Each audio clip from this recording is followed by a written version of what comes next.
Hi, this is Richard Bolger. I'm the program chair for the MEng in Electronic and Computing Engineering here in DCU in Dublin, Ireland. I'm here to talk about our Masters in Electronic and Computer Engineering, give you an overview of what's involved, what you get out of it, and what we expect of you. Um, Let me go on to a slide pack. So that's our building there. We're on Collins Avenue over in Glasnevin in Dublin. We're halfway between the city centre and the airport. This is the engineering building you see in front of you. Our offices are on the third floor there, where the labs are on the basement, ground floor, and first and second floors. We have been around since 1980 in different guises. We have 27 academic staff currently and six technical staff.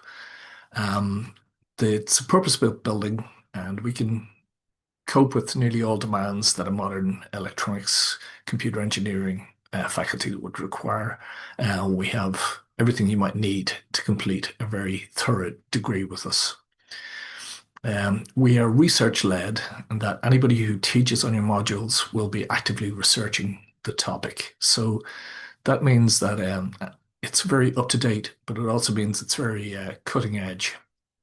So the resources that you might have are very hard to find sometimes, but that's the price you pay. Um, the program itself is comes in four variants. The main one is on the left there, which is full time. Usually you start in September. We do have a January intake as well, and we'll talk about the two paths you can take in that.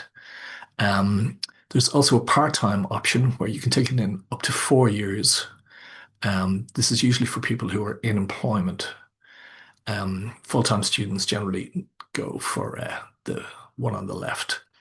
If you don't meet the entry requirements, which is a H22 in a engineering or computer science degree, then we put you on something called the qualifier program.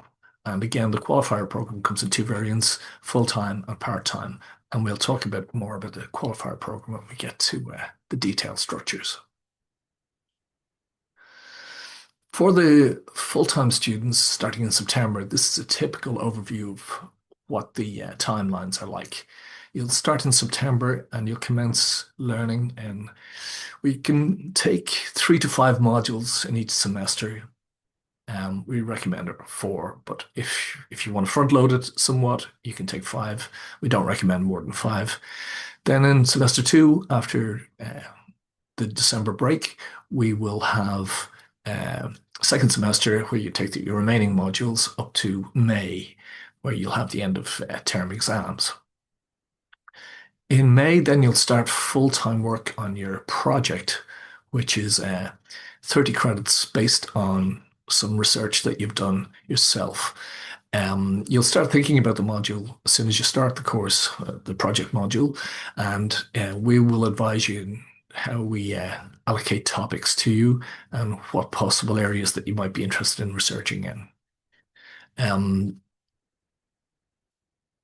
it's some semester one, September, and then all the way around. It's a full 12-month program, so you'll be finishing your project around the end of August, and you'll get your results then around November. Graduation will be the following year in March. The program itself, it's worth 90 credits. These are ECTS credits. They're European-wide recognized credits. The uh, oh, the flexible part-time option, this would be a 2 year example of it.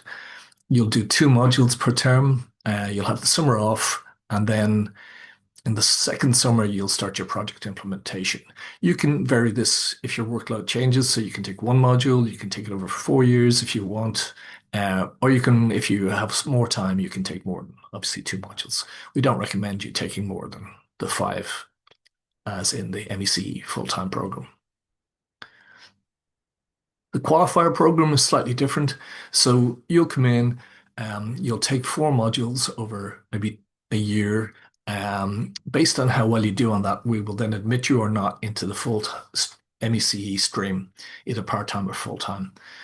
Um, if you meet that, then you'll just become a normal MECE and you'll merge with the MECE cohort. For the masters, you need to pass 8 taught modules at 7.5 credits each. These come in level 8, which are undergraduate, final year undergraduate level, and level 9, which are master's level. We require that you pass at least 4 level 9 modules.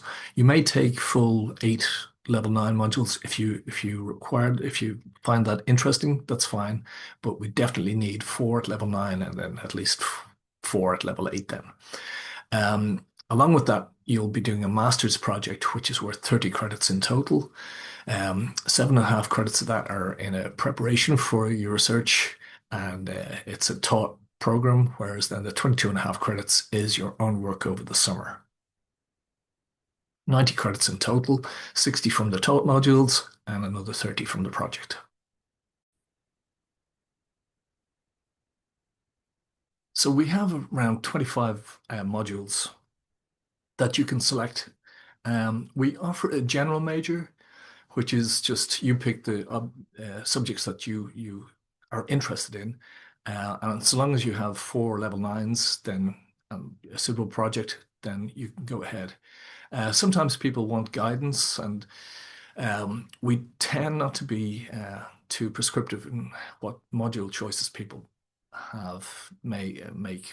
We let them make their own mistakes, if you will.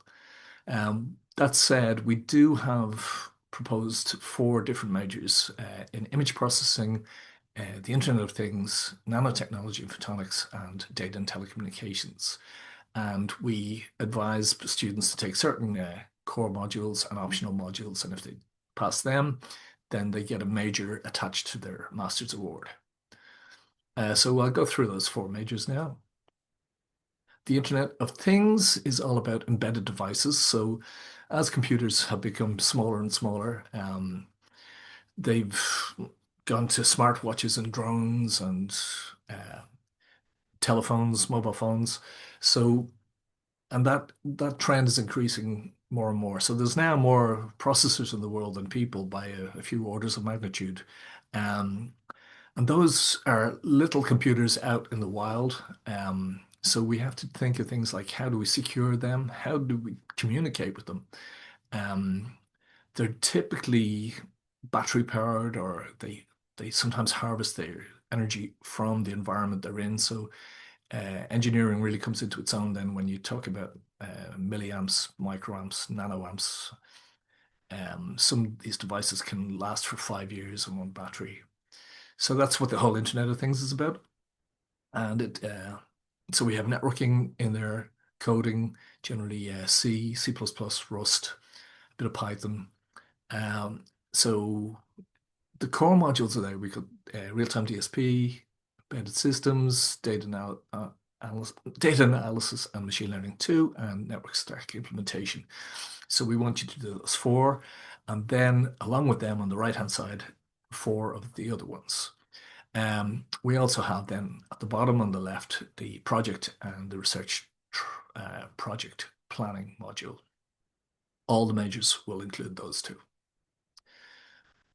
Um, Computers have for a long time have had access to cameras and frame stores. They're very cheap now thanks to the mobile phone revolution. So cameras and computers go hand in hand. Um, but how a computer interacts with its environment is where image processing comes into its own. So for years we'd digitize a scene and we'd work out what was in using procedural methods. But that's sort of changed now with the AI revolution that with machine learning, you can show an image to a computer and without instructing it exactly, oh, this is a triangle, this is a circle, it will use its library of knowledge to work out what is happening in the scene. And it'll be able to do that in real time with animation and video streams coming in. So self-driving cars would be an obvious application for that. So machine learning and image processing go very hand to hand. So in that we have machine learning 1 and 2 as required and optional modules on the app. The nanotechnology and photonics is more involved with the hardware with relation to electronic circuits. So chip design, chip um, physics of chips, material science is involved, and also photonics, how we use light and electronics to leverage very, very high speed networking, very high speed chip to chip communication, and that's all very cutting edge. So that's more down the lower level of the stack, the physical devices. So if that's what you're interested in, we'd recommend that major. We also have the data and telecommunications major, which is all about how the internet is put together. So the internet used to be a server on one side of the planet connected to a client on the other side. Now everything is in the cloud, whatever the cloud is, and that brings its own demands on the network protocols we use. We protect these devices and these virtual devices that exist to provide our web services. And that's where your DTN major will cover that. So stuff like future network architectures in particular, it all is very virtualized now. Whereas before people would buy a server and put it in a data center. Now you buy a virtual server and virtual firewall and virtual switches and virtual LANs. All that good stuff is included in the DTN. Assessment, every module will have a continuous assessment part and also an exam. The exams are at the end of each semester, and you do get a chance to resit both the exams and the continuous assessment in case you fail. If you fail the resit in the summer, then you would need to repeat any module that you fail. Pass is 40%. You do not have to get pass in both the CA and exam. Once the weighted average of both get you over 40, then you've passed. The master's project itself, it really starts when you begin your master's project in September. You'll work out a theme that you will work on with your supervisor. Then in January, you'll do the research methods and do the literature review, and then come up with a project plan. And you'll present that to your peers and to your supervisor by the end of May. And then after that, you start the project proper, the portfolio. And that is the bulk of the work. It's independent, but you will have regular meetings with your supervisor to discuss your progress. And it's quite intensive. With the end of August, you'll have all your deliverables hopefully laid out. Oh, well, that's our MECE program. If you have any questions, our team would be delighted to answer any questions.